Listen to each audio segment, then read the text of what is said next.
Today on Mr. Media, I'll talk to actress Samaire Armstrong, star of the new movie Around June and currently appearing on The Mentalist. Stick around.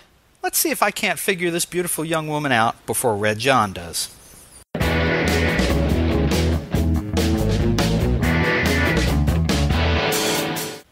Hey everybody. Today's podcast is brought to you by Audible.com, where you can get a free audiobook download at www.audibletrial.com/radio. You'll find over 100,000 titles to choose from for your iPhone, Android, Kindle, or MP3 player, including today's biggest bestsellers. Some I've read recently, Steve Jobs by Walter Isaacson. That's a great book. Life by Keith Richards. A lot of good stuff there. Anyway, audibletrial.com/radio. And speaking of good books, and I got to tell you, I've got a new one out myself this week. It's called Mind Over Business, and I wrote it with California sports psychologist Ken Baum. I hope you'll go and check it out. Maybe order a copy on Amazon.com. If you like it, you can certainly check the like button, share it with your friends, and it'll be coming to Audible.com very soon, so look out for that. And now, check out today's show.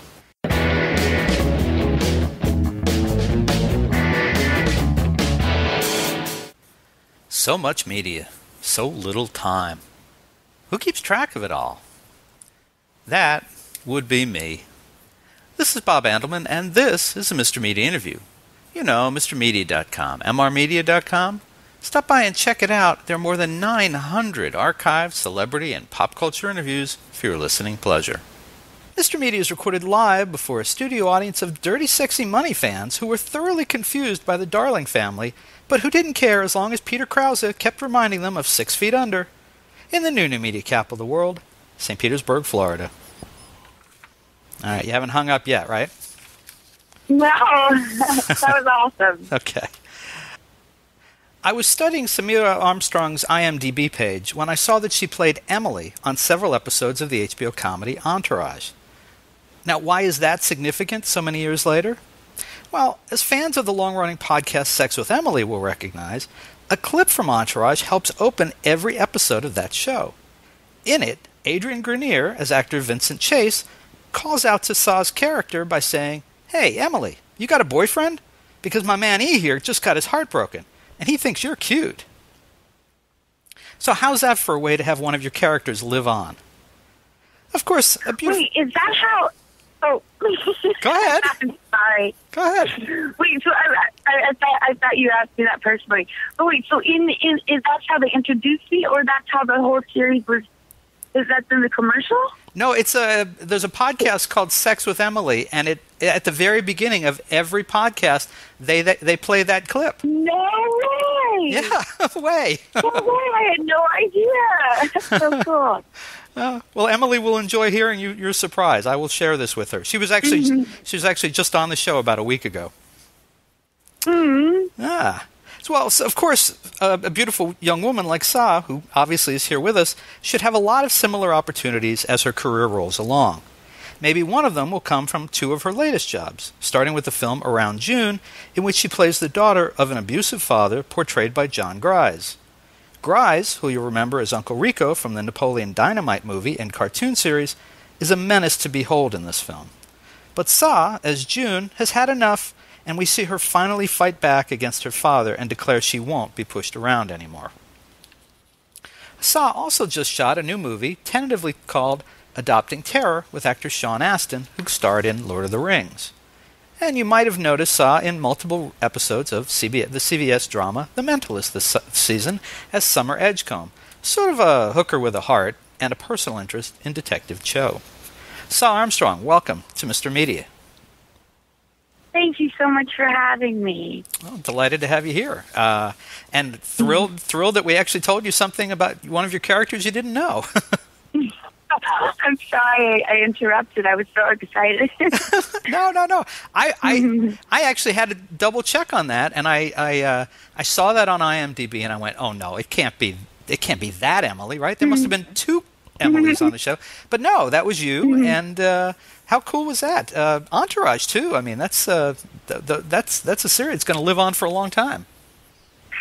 Yeah, absolutely. It was really fun to, be a part of the initial enthusiasm in the project. It was just cool to see the response from the audience. And I mean, when you were doing it, it was a huge show all the way through. When you're doing it, it had all that extra interest because it's like a show within a show in that you're behind the scenes in Hollywood. There's guest stars. There's all kinds of stuff going on. People are trying to figure out, well, what's true, what's not true. How many episodes did you wind up doing ultimately? I believe the first season I did 6 of the 8 episodes. Oh. I might be wrong, but I think that is roughly what happened. And I think it started. I think it was 2004, maybe 03, and that was a big time when TMZ and a lot of people from the States got to see, like, even outside Entourage, what it looked like to live and be in Hollywood, what was going on. And Entourage, was based off of Mark Wahlberg's life, loosely. But it was just so on point with so many of the little stories were true and characters were true. And sometimes you're like, in life, you're like, no one would believe this if we scripted it, And it was fun to be able to incorporate that. And Steve's character, he knows a lot of people in reality in Los Angeles. So we'd be shooting and he'd be like, let me try and see if I can get this person in. And it was just a really like fly by the seat of your pants process. And the show in those first couple of seasons was extra fun because things were going well for the group, and everything was flying, and it's nothing but good things happening. You have all these young guys on the prowl. Vincent Chase's career is happening, and it just Eric is happening. It was a fun show. A little later, it got a little dark for a while. I actually didn't stick around long enough to watch the later episodes in the series, but that is the tendency of youth and their development and finding their way in life, and I think it probably would have come full circle. But that sort of seems to be the method to the madness, and growing up and thinking you got it, you're on top of the world, and you got it going on, and then whoa, life comes along to slap you a little bit and bring you back to earth. Exactly. Yeah, I think we've all been through that, no matter what our career may be. I think so. Well, let's talk about Around June. It starts by implying that it's sort of a story of forbidden love, when in reality it's I thought more revelation about girl power. Interesting, huh? I mean, I guess No, I agree with you in the sense that it is portrayed to be about love, but I never looked at it as far as like girl power, more of independence. But I guess you're right. It is sort of a girl power thing. I mean, I kind of looked at it, and I mean, I've got a 15-year-old daughter, and I thought, this is. At first, I thought, well, it's another love story. It's but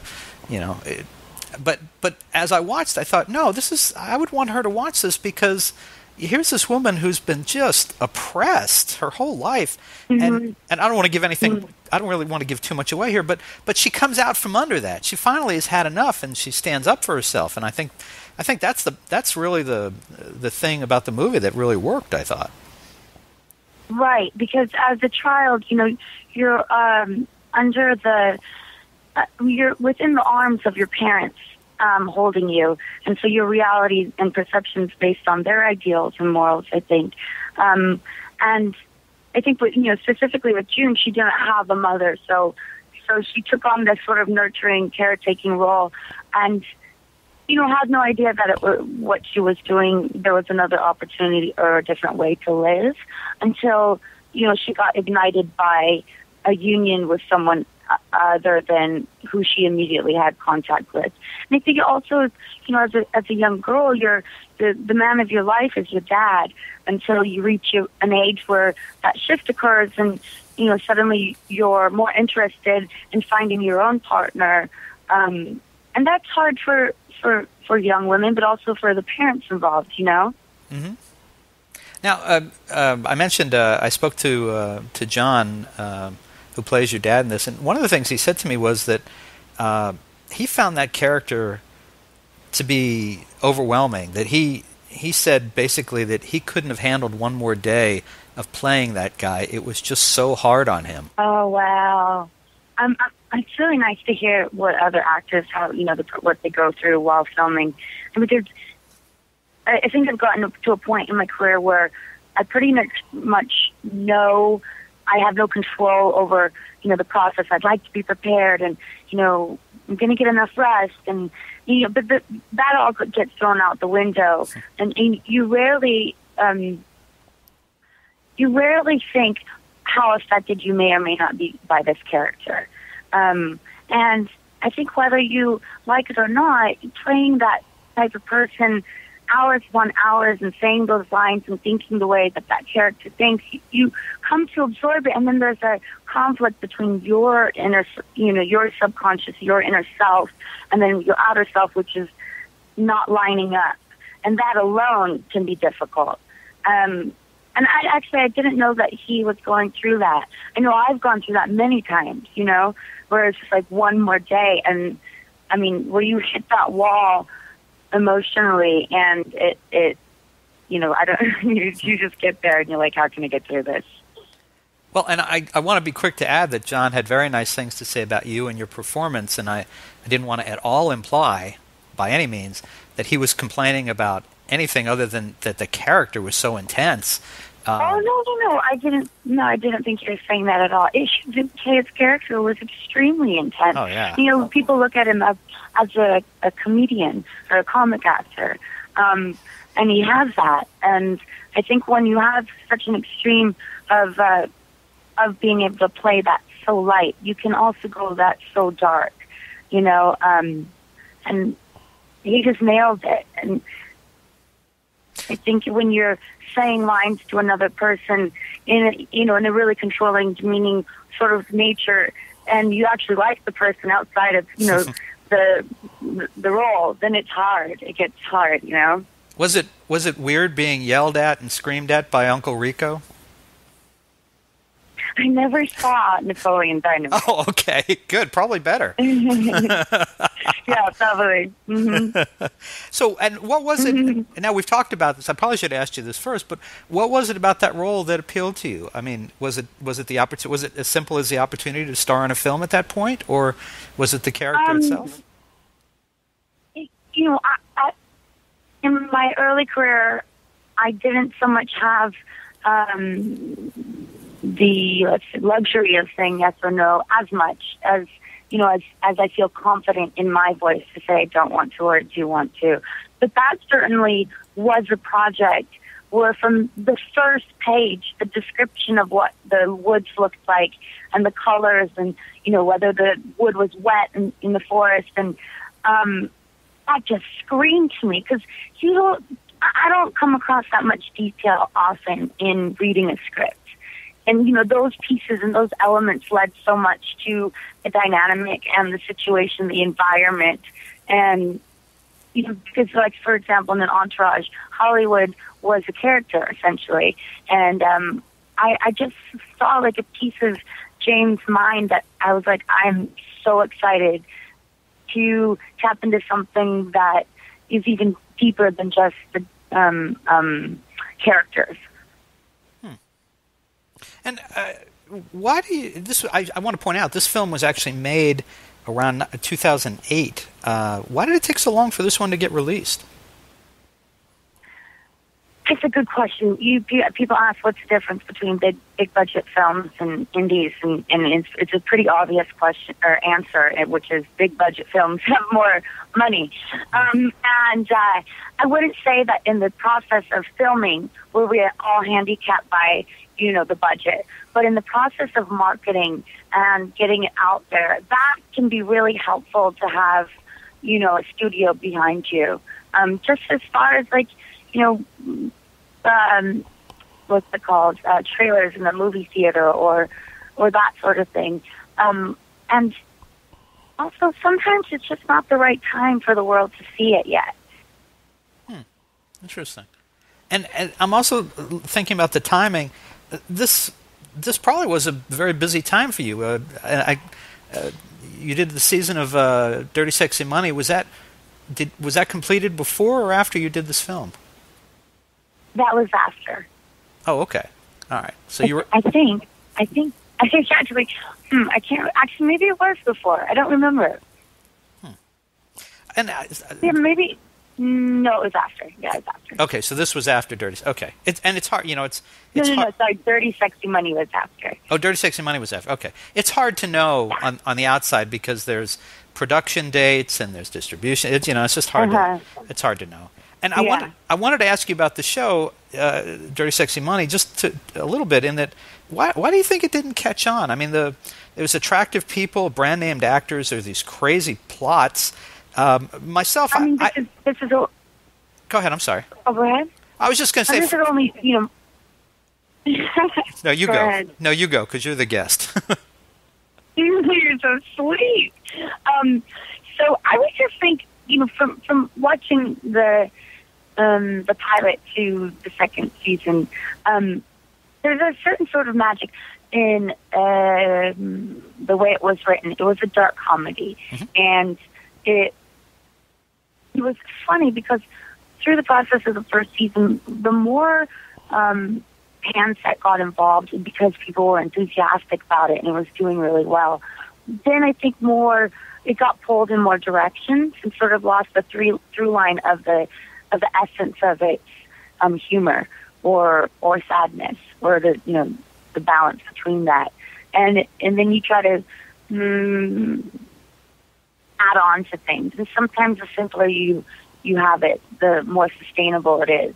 I know my wife loved that show, and I watched with her every episode of the first season. It was fun, and the second season I just couldn't really bear it. I just thought they lost. And I know you weren't really there for the second season, but Peter Krause's character in the first season had this kind of moral authority, and he was kind of the spine of the show, and they kind of gave that away as the first season ended, and then they started the second season. I thought, you know what, you got to have some kind of moral center even to a crazy show like this. And it was too bad because the first season was a lot of fun. I think probably like his moral longitude that he took, I think that's probably more realistic in the reality of our lives and human life versus television life. But I think you're right imagine how long on Friends they carried out the love story between Jennifer Aniston's character and I can't remember his name, but I think you sort of need to stretch the truth a little bit to keep the audience hanging in. I think is what you're saying. Yeah, I think that's true. I think you have to remain somewhat true to a person's character, even if we acknowledge that they're just TV characters or just film characters. They've gone through we have to imagine that they've gone through their entire life being of a certain character, and then they suddenly wake up on their 38th birthday, which just coincides with the beginning of their second season on TV, and they're completely different. Come on, we're not all idiots, right? Now, speaking of... I know. Go ahead. No, please. You said we're not all idiots. It's funny because sometimes as a writer, and I'm not speaking in reference to Dirty Sexy Money, but on a television or film, you sort of... It's like I can't watch a lot of television or movies because I know what's going to happen because the formula is so traditional now. And I think, God, these people watching, and I'm not referring to any project that I've done, but I'm like, that's too spoon-fed. Like, you don't have to point it out, that sort of thing. Yeah, I know exactly what you're saying. And that actually leads to a question I hadn't thought to ask, but do you watch any television regularly? Are there any shows that you do enjoy? No, when Direct TV got involved and the new remote control had way too many buttons on it for me to comprehend, that's when I gave up. Yeah. All right, that's a very honest answer. I appreciate that. I think I gave up when Sex and the City was over. Oh my, that's been a while, hasn't it? Wow. Okay. All right. Well, we'll set that aside for a minute. Wait. Yes. Okay. Oh, Criminal Minds. That's a good show. Okay. All right. I don't watch it, but I'll take your word for it. And, of course, The Mentalist. Well, and I was just going to ask you about The Mentalist. There you go. You've made several appearances on The Mentalist as Summer. How would you describe her to someone who hadn't seen the show? Well, initially, she's sort of a hooker/call girl type. She has a lot of, I guess they call it chutzpah. Is that right? Yep. She's sassy. She's sincere. She's fragile, and she's also strong. She's not the cookie cutter call girl. Oh, by the way, I hate to correct you, but I think when you say chutzpah, you have to roll the CH. No, I'm sorry, I'm just kidding. Just from before. Thank you. Listen to me telling you how to pronounce something. So I have to say, I have this kind of creeping feeling that something bad is going to happen to Summer, mostly because of her relationship with Detective Cho. I mean, that character just doesn't seem fated. Being Cho doesn't seem fated to go through his life happy. Yeah, I was actually teasing on set. So when am I gonna get knocked off? They just laughed at me. So you never really know where your character's gonna go, so I have no idea. So from that, we can guess you have not yet been knocked off on set. I will give you that. Yes. Okay. All right. And you were just shooting this past week. Is that right? I was. Yeah. Mm-hmm. And do you know?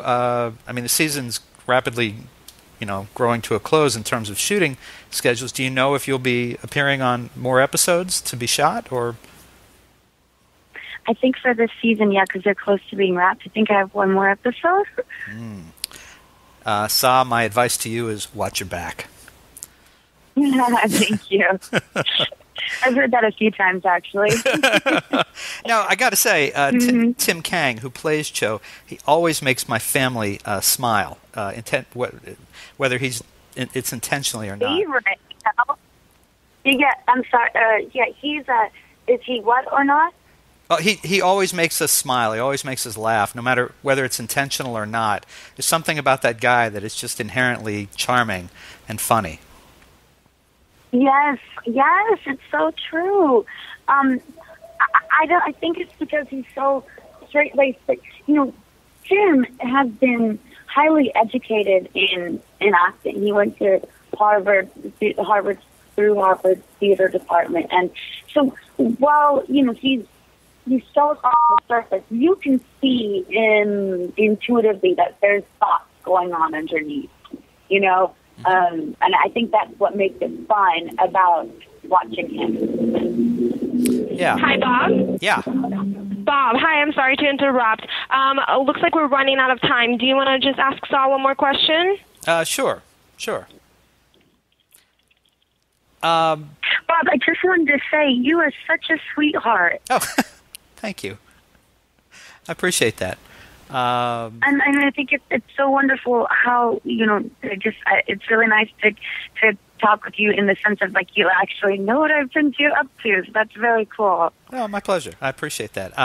I'm glad you said that because I was going to ask you at the end if you do a one-line promo for the show. Now I don't feel guilty if I ask you that. No, go. Yes, please. What should I say? All right. Well, let's come back to that in a second. Let me ask you one more question and do the wrap-up, and then we'll just a quick promo. So before we have to let you go, tell me, if you can, something about this Sean Astin movie you have coming up. Oh, it's a psychological thriller, and gosh, what can I say about it? It's about a couple who adopt a child and start getting taunted by the biological father, and then, as a psychological thriller tends to do, chaos breaks loose. and hence the working title, Adopting Terror. Now it makes sense to me. Mm-hmm. Okay. Mm-hmm. All right. And was Sean fun to work with? I can't say enough wonderful things about Sean Astin. he's, from a long line of wonderful actors. His mother's Patty Duke, and he's been around the business so long, but he remains completely 100% human and reachable and genuine, and he's a wonderful human being. We got along so well. I just wanted to keep working with him. Oh, that's nice. That's very nice. All right. Well, folks, you can see Samaire Armstrong in the new movie Around June, now out on DVD. You can order a copy right now, even at a great price, on MrMedia.com via Amazon. And don't miss her in upcoming episodes of The Mentalist on CBS, because we don't know how many more she has left. God, I'm telling you. Watch out. Do you have a website? Are you on Twitter or Facebook, anything where people can follow you? I'm on Twitter. My Twitter name is Donut, and it's spelled DOE _ I believe it's MUTT. Okay. Very good. And listen, it was a lot of fun to talk to you today. And Samaire Armstrong, thank you so much for joining us, Mr. Media.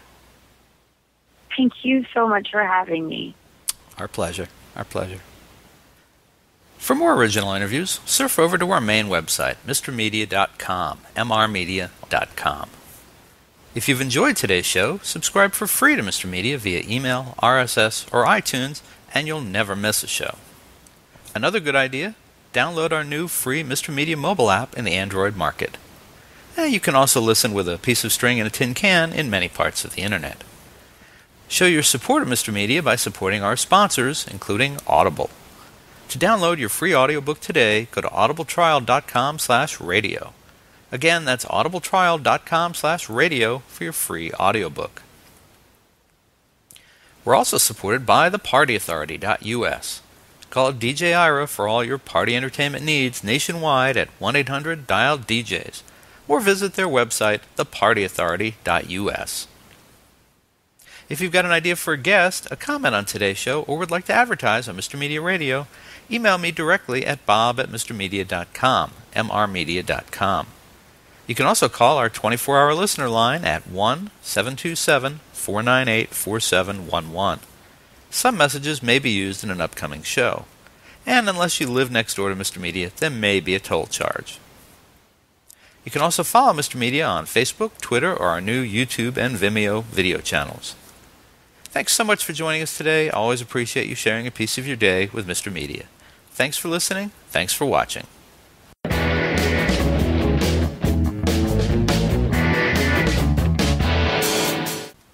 Hey guys, this is Emmy, and you are listening to Mr. Media.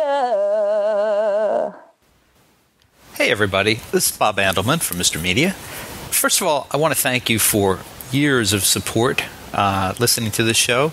We're starting our 6th year. It's hard to believe our 6th year as 2012 starts, and heading towards our 1,000th online podcast, audio and video.